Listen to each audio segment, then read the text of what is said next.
Okay, what we have here is an Allis Chalmers 816 loader backhoe from 1971.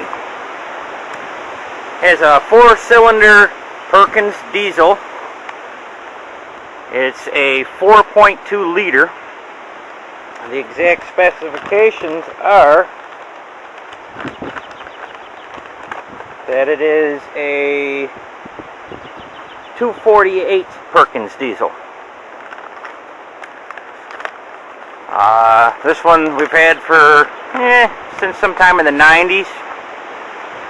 Still a decent running machine, could use some help, but does everything we need it to do. And I told you guys I would show you this, so that's the backhoe. Now, just a little trivia for you guys. Perkins used to be their own company, used to be a British company, and recently I learned that Perkins is now owned by Caterpillar. So, you gotta wonder, if you gotta get a replacement engine for one of these, is it a Caterpillar? This you see here is a 3-foot bucket. Now, you can't really appreciate the size of this bucket through your screen, but most backhoes don't have a 3-foot bucket.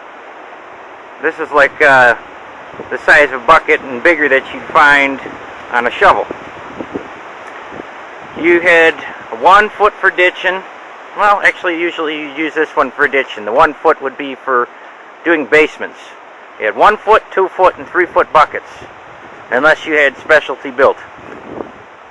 But this is a rare machine. From all the research I've done and looking on the internet, I have only found 3. And one was in Pennsylvania. Unfortunately, it's a thing of the past. They don't make them no more.